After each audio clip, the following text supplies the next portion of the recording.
नमस्कार साथियों, आज हम संविधान के 3 सिद्धांतों के बारे में प्रमुख रूप से चर्चा करने आए हैं। ये 3 सिद्धांत निम्न है। नंबर 1 आच्छादन का सिद्धांत, नंबर 2 पृथक्करण का सिद्धांत, नंबर 3 अधित्याग का सिद्धांत।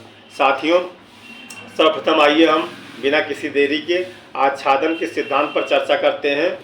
तो साथियों, संविधान पूर्व विधियां संविधान लागू होने पर उस सीमा तक अवैध होती हैं जिस सीमा तक ये मूल अधिकारों से असंगत होती हैं। ऐसी विधियां साथियों आरंभता शून्य नहीं होती हैं, बल्कि मूल अधिकारों के द्वारा आच्छादित हो जाती हैं। कालांतर में इसमें संशोधन द्वारा उस आच्छादन को हटा करके उन्हें पुनर्जीवित किया जा सकता है। इसे ही आच्छादन का सिद्धांत कहते हैं। साथियों, इस सिद्धांत के बारे में प्रमुख वाद भीखाजी बनाम स्टेट का है। इस मामले में सर्वप्रथम यह सिद्धांत लागू किया गया था।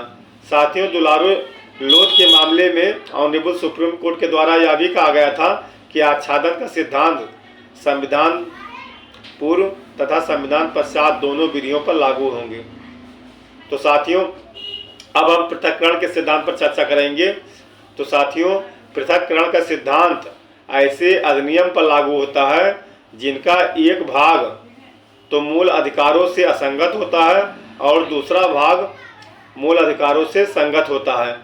साथियों, ऐसी दशा में पृथक्करण सिद्धांत के अंतर्गत अधिनियम के असंगत भाग को उसके संगत भाग से यदि अलग किया जा सकता है तो अलग कर दिया जाता है, और यदि अलग किया जाना संभव नहीं है तो संपूर्ण अधिनियम को नल एंड वाइड घोषित कर दिया जाता है।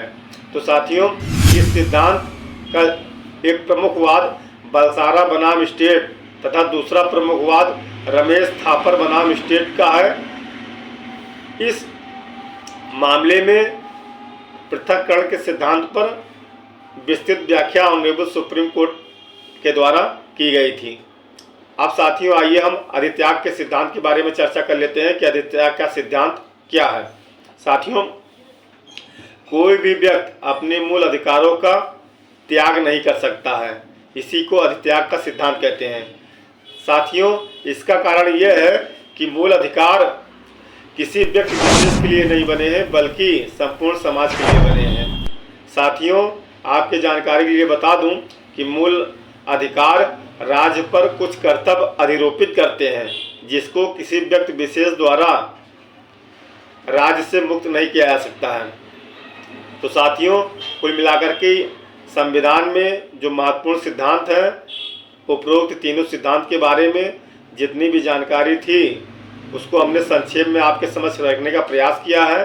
साथियों, यदि वीडियो अच्छी लगी हो तो वीडियो को लाइक और सब्सक्राइब अवश्य करें, क्योंकि इसी प्रकार के अन्य वीडियो संविधान के बारे में नोट्स, अन्य विधियों के बारे में नोट्स के नए अपडेट के लिए आपसे यह गुजारिश है कि आप हमारे चैनल को लाइक एवं सब्सक्राइब अवश्य करें। धन्यवाद।